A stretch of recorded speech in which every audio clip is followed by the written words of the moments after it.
Hello and welcome back to my writing blog series.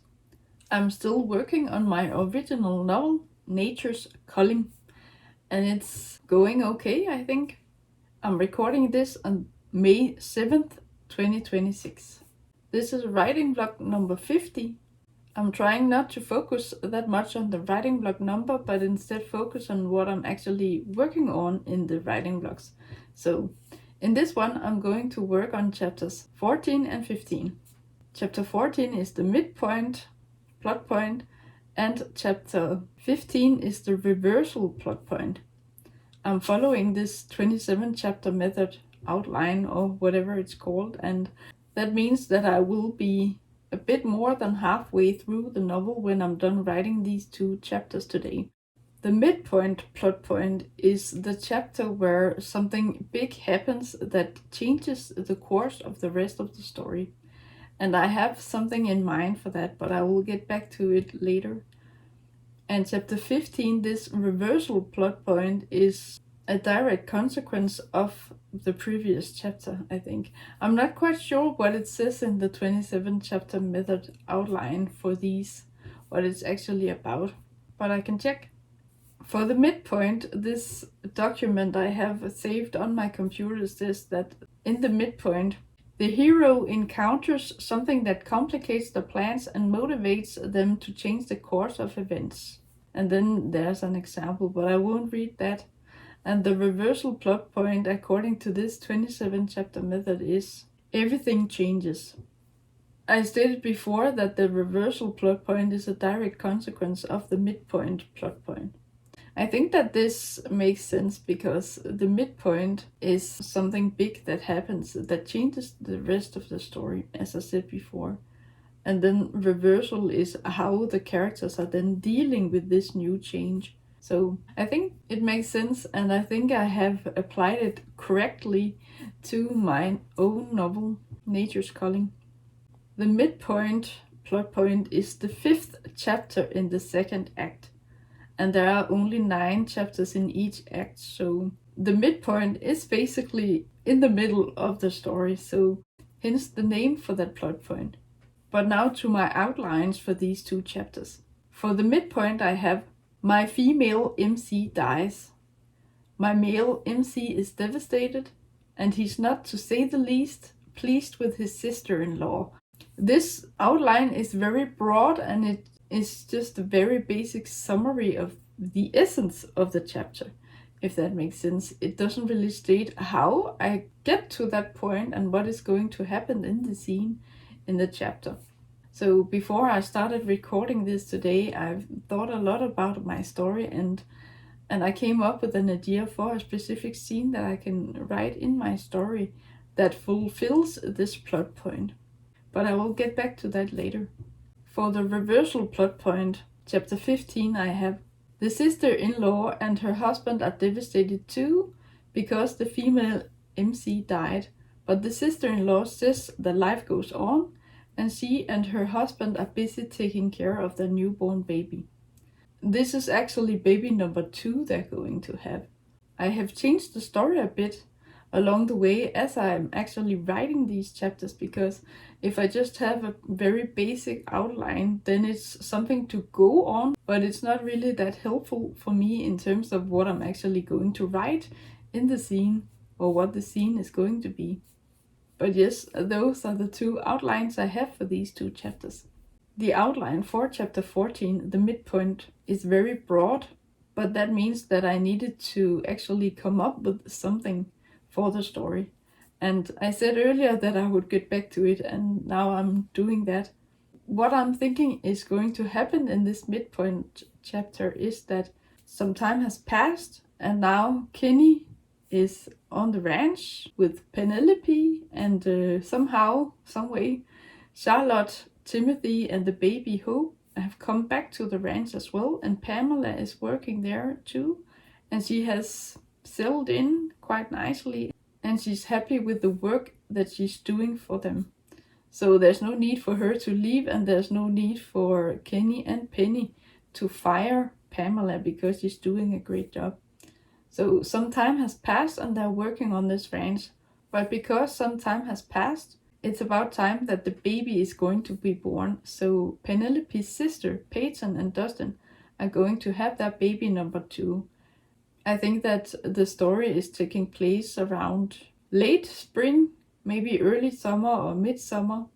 Some time has passed. I don't know how far along she was. Maybe Peyton was just a bit ahead of everything because she chose to reveal her pregnancy at this stage. I don't know how far along she is, but maybe she was almost in the second trimester when she's required to tell everyone. But she chose to reveal it at the wedding. Maybe that was a bit risky, especially considering how people responded to it. Some people weren't that happy with it, but I talked about that in the previous writing blog. But yes, this baby is going to be born. And I imagine that my characters will talk about this, that, oh no, not yet, it's too soon. The baby is going to be born 1 month early. So they have tried to prepare themselves for it, but it still comes out of the blue because they weren't prepared that it was going to be that soon. Penny and Kenny have tried to prepare themselves for this, that someone in Penny's family is going to die when the baby is born. But even though they have tried to prepare themselves, they're not really ready for it when it actually happens. And unfortunately, it's Penelope's turn now to die. So it hits at random. When someone in a family is born, then someone else in the family is going to die. So it's one in and one out. It's lucky for Penelope that she has a big family because it might as well have happened to someone else. But unfortunately, things happen and it happened to her this time. So what I think I'm going to write in this chapter is that Penny and Kenny are working at the ranch, and Charlotte and Timothy and the baby Hope have come back to work for them at the ranch, and Pamela is there too. I'm planning on having all of them be present in the same scene so they can talk with each other, but it's most important that Kenny and Penelope are in the same scene. Because Peyton's baby is going to be born 1 month too soon, then it's out of the blue and then they are not prepared for it, and then that's why Penelope hasn't gone to the hospital to be there for her sister when the baby pops out. Kenny and Penny are just working at the ranch and doing their everyday chores, and they didn't see this coming. So I have something specific in mind for this chapter about how it happens and how Kenny reacts to this. This chapter is going to be told from Kenny's POV. Maybe it's a bit sad that I'm not going to follow this part of the story from Penny's POV because it's her that is going to happen to, but maybe it's more impactful for the reader to read someone else's experience of it, because if something is happening to a person, then that person might not be fully aware of things and be in a state of mind where he or she can tell a story like that. So if I'm following Kenny's POV, then he can observe Penny and what is happening to her, and then he can describe it. I don't know what the right term is, but he can observe her in a different way than I could tell the story from if it was from her POV. For chapter 15, the reversal plot point, I have an outline as well. I read that to you earlier, but it's also very broad, and I didn't really come up with any specific scene that incorporates these things. So earlier today, I also thought about what this chapter could be about, and what I have in mind for this chapter. The reversal plot point is that Kenny, Penny, Pamela, Charlotte, Timothy, and Hope are going to this funeral because they knew Penny very well. I figured that some time has passed by, and especially Charlotte knows Penny a lot, as well as Kenny does. But I guess that Pamela is just tagging along with this as well because she wants to be there for Kenny and show her support and be there to show her respect for Penelope. So I'm thinking that that chapter is going to take place at the funeral. this funeral scene is going to be the chance I have to incorporate these other characters in Penny's family, that they can come over to Kenny and talk to him and tell him that they're sorry Penny is dead. But then the sister can kind of be like selfish and maybe just say, oh, I'm really sorry that my choice caused her to die, but I don't really believe it's my fault. And then Kenny needs to have some kind of reflection about this. He needs to think about things and just go, okay, one of Penny's last wishes was that I don't hate Peyton and that I don't blame her for anything and that I need to move on. I need to be able to move on with my life. So maybe Penny is kind of lurking in the background in the form of his memories of her. In chapter 14, the midpoint, where Penny dies, she can kind of either quickly take out her phone and then type something and then he can read that after she's gone, or maybe she, if I end up writing that part of the scene indoors, then she can sit down and just try to not freak out too much and then write a message for him because he can't talk. So I imagine that Penny is kind of panicking at first because this is happening to her now. She saw this death happen to Charlotte's younger sister, and because she knows that there's no use in fighting it, she might as well try to calm down and not freak out and then make the best of the few seconds left that she has got, because now that she's going to die, she wants to let Kenny know how much she really loves him. And I think I could do that by making her kind of chill in spite of everything and then write a message for him. Time will tell whether I'm going to write this scene in an outdoor or in an indoor setting, but somehow she needs to write him a message because she can't speak. She's kind of choking on something. She can't breathe and then she's panicking, but she's also capable of writing these last few words for him. I'm thinking that will be quite emotional to write, but also emotional for the readers to read, hopefully. That's basically what I am planning on writing today, so let's see if I can get to write both chapters and do the last part of this video, where I talk about what I wrote and how it went before I'm done for today, or whether I will get to write both chapters or just one of them, and whether I will get to record the last part of this video today or tomorrow. I won't record the last part of this video until I have written both chapters, so we will see how I'm going to do. Hopefully everything is going to go well, but I will just get writing now and then get back to you in a bit. Hello again. It's almost 4 hours later and I have now written both of these chapters. So I wrote the midpoint chapter and the reversal chapter. Basically, both chapters went according to plan, so that's good. It's about 3 hours and 45 minutes since I recorded the first part of this video, so in that time span I have written these two chapters. I had a brief break in that time as well, but I included that break in the time that I have spent writing these two chapters. For chapter 14 I wrote 4,044 words, and for chapter 15 I wrote 4,065 words, so it was almost the same number of words for these two chapters. I had expected chapter 15 to be shorter than 14 because it was just going to be the funeral scene, but as it often turns out when I write, then I build on top of things and I expand scenes that I have in my mind, and then I kind of put something extra on. Maybe I shouldn't always do that, or I don't always do that, but in order to get into a scene or into a chapter, it's natural for me to find a kind of neutral place to start the chapter and then write from there, because sometimes I just want to make a kind of mini story in a chapter, so each chapter has its own beginning, middle and end.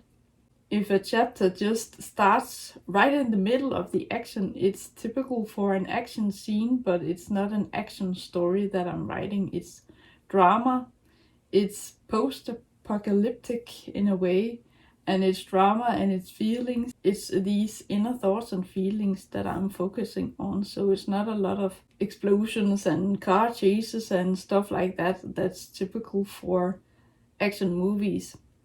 An action story is probably adventure or some other genre, but this genre is not like that.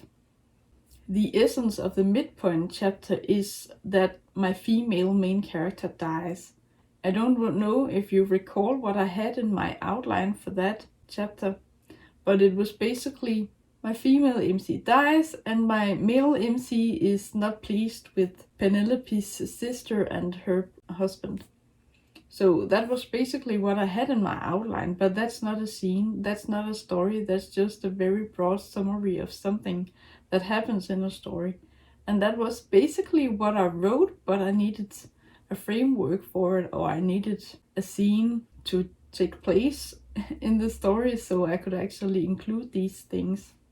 So the chapter starts with my main male character being out with a horse, and he's just standing on the ground, and then I don't know what it's called, but he has a rope and the horse is just running in circles around him.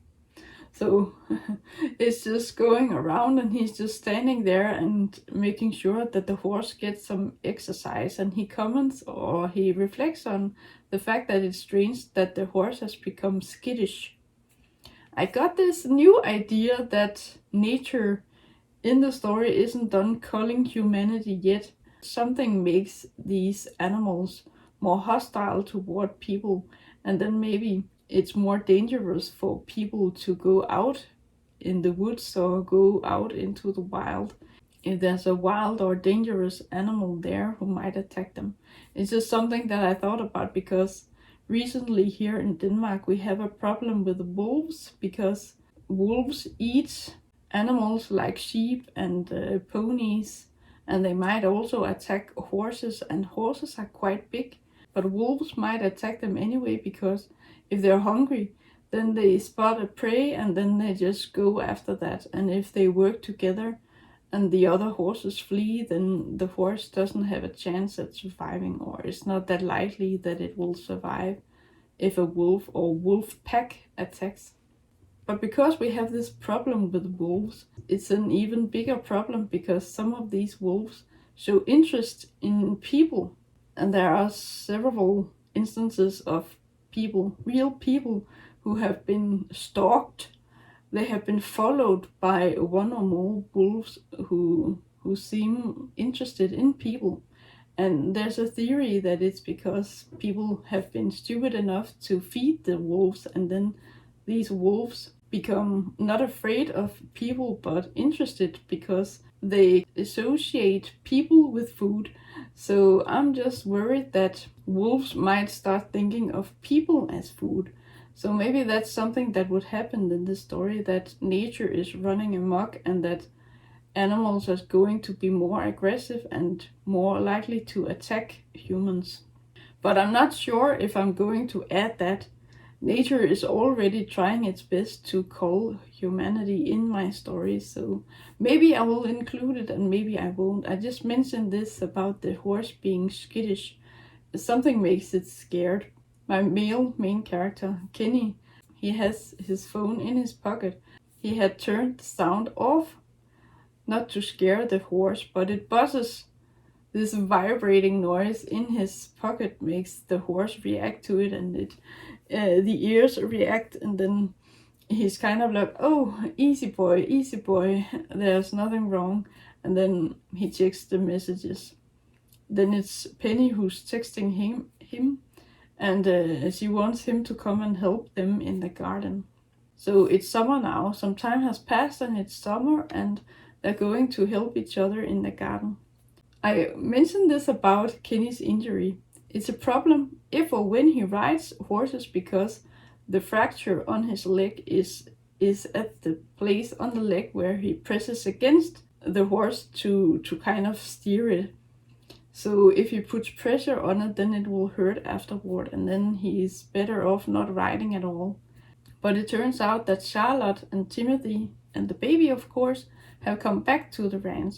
Charlotte has had some time to think about things, and she no longer blames Kenny for Ryan's death.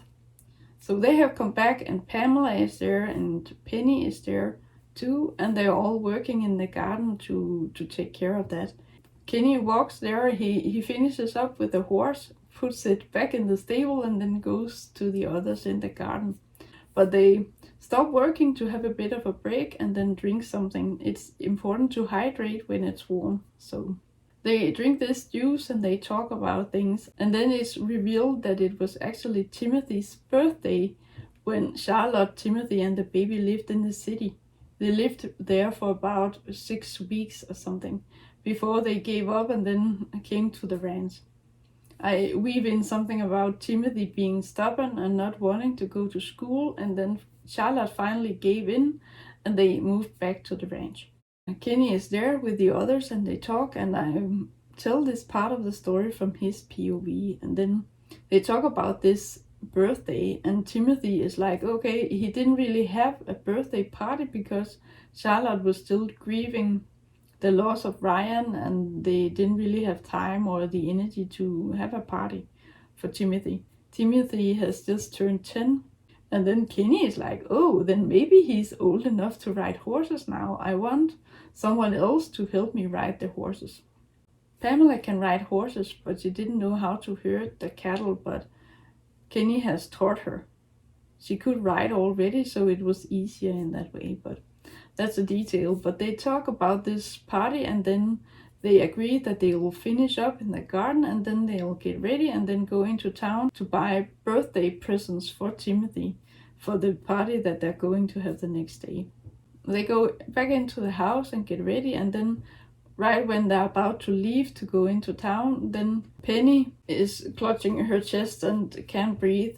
At first she panics, but then she kind of just finds the courage or the willpower to not freak out, and then she quickly writes a note for Kenny.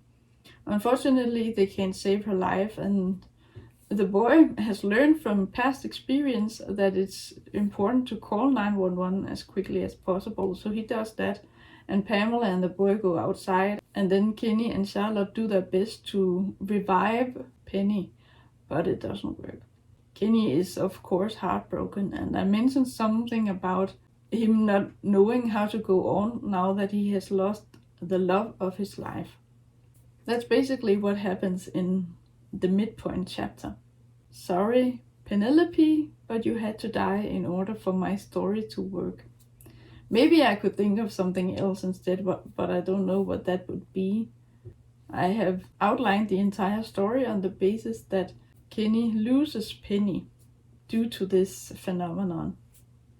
As for the events that happened in the next chapter, chapter 15, the reversal chapter, or the reversal plot point, it's the funeral scene. As usual, I kind of lead into the chapter. I open the chapter by writing something about Kenny reading this note that Penny left him. He has read this note over and over and over, and he knows them by heart now. So it's kind of like reading his mind when he sees it in his mind's eye. It was not a long note that she wrote for him, but she did write a few sentences for him. Basically, it's about her love for him and how she wants him to be able to go on and move on with his life even though she's gone. That's heartbreaking. But the chapter starts with this, that they're riding in the car. Charlotte is driving and Timothy is up in the passenger seat up front, and then Kenny and Pamela are in the back, but with the baby seat is between them. So it always goes in the middle, this baby seat. But Pamela is kind of reaching out to him and stroking his arm or something and trying to comfort him, and he's sad, of course, but they're going to this funeral. And then I have a brief scene, or a brief part of the chapter takes place in the church, and then they go outside and then they say their goodbyes there, and the casket. I looked up the difference between a casket and a coffin.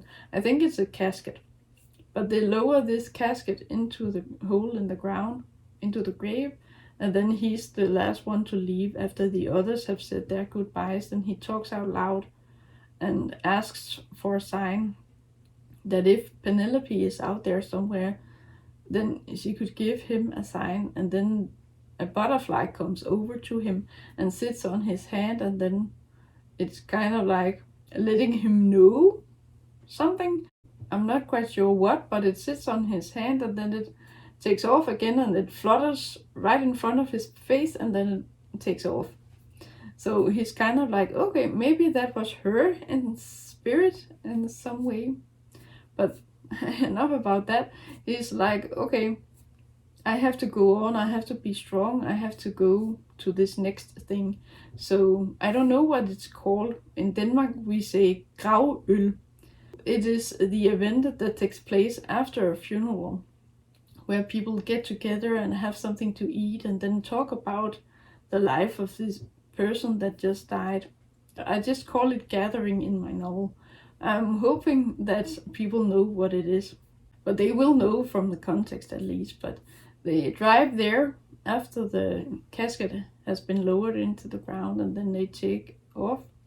They go to Penny's parents' house, and they have kind of taken over, and they have arranged for everything regarding the funeral and regarding this gathering afterward.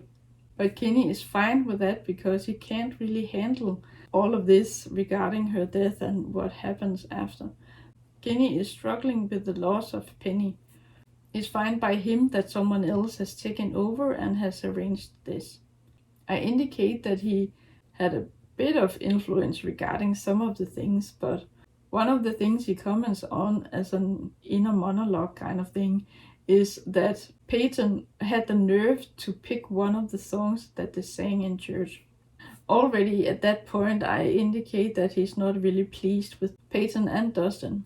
They finish up at the church, and then they head to this gathering afterward, of course, as I said before. And then he just goes inside. Charlotte, Timothy, and the baby stay outside. Charlotte says that she needs to feed the baby, and it's better if they just stay outside. And then Pamela offers to come with Kenny inside the house. And he wants that because he kind of, earlier he was like, oh, I just want to be alone and to cry in peace. But when he was actually alone in the car, then he wasn't really pleased with that either. So he's kind of glad that Pamela is walking with him into the house. And then Virginia, Penny's mom, opens the door for them and asks them to come inside. And then I have a pretty brief scene where Kenny is just minding his own business and trying not to look at Peyton and Dustin, but he can't help but look at her. And then she looks at him, and then it's clear that they have seen each other, and then Kenny tries to look away and just eat a sandwich. And he's trying to small talk with Pamela too, to just ignore Peyton and Dustin, but they come over, and I won't say that they confront him, but they ask him to please listen to them, and they are sorry that Penny is dead, but it's not their fault.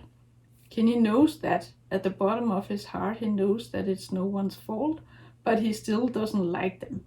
He still thinks that they're selfish. And I mentioned somewhere in the chapter that he kind of feels like they stole Penny's dream away from her. So all she wanted to do was to be happy and live with Kenny at the ranch and then be a family.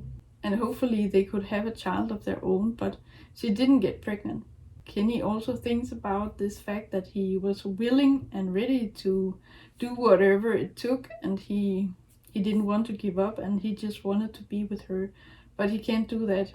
And they didn't get to have a family, but Peyton and her husband are having a family. It seems like they're fine with just people dying so that they can have a family, but at least that's what Kenny is thinking, that they're selfish. And he also feels like they stole this dream away from her, and they get to have what she couldn't have. Life is not fair. Peyton kind of says that it's just something that happens, it's no one's fault, and life goes on, and if you can please just move on. I don't mention that directly, that's what I had in my outline, but I indicate that they just want to look forward, and it's no one's fault, and they just want him to not hate them. And Penny also asked him to not hate them and to forgive them in this note that she wrote before she died. But he tries to remember that, and he tries to tell himself that he shouldn't hate them, but he does. And he can't forgive them for it. But yes, this scene is pretty rough.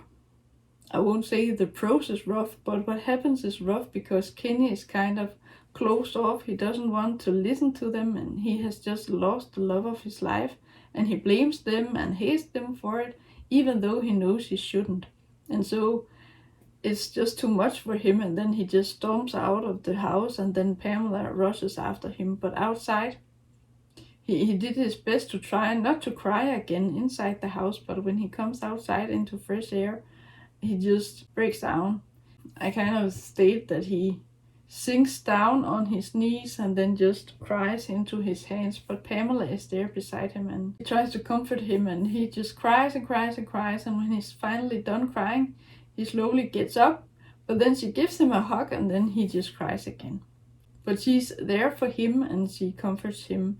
I also mentioned something about this thing in the chapter, that some of the others at this gathering after the funeral think that maybe something is going on between Kenny and Pamela. But Kenny is like, oh, nothing is going on, and I'm just her boss, and it will never be anything more than that. But that's just his inner critic talking. That's just his respect for Penny that's talking. I don't know what to call that. Maybe there's a term for it in the psychology world, but he's ignorant about it, and I have plans for them, so they are going to get together eventually, but right after he has lost Penny, he's not ready or willing to love someone else, and he's like, how can I ever love someone else?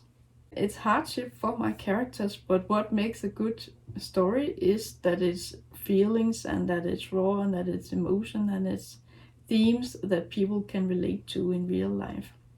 But yes, that was basically what happens in this reversal chapter. Now I'm a bit more than halfway through my story. I think that's it for now. I'd better stop, otherwise the video is going to be way too long. But yes, that's it. I hope you enjoyed this writing vlog, and I hope you will watch the next one. Until then, take care. Thank you for watching.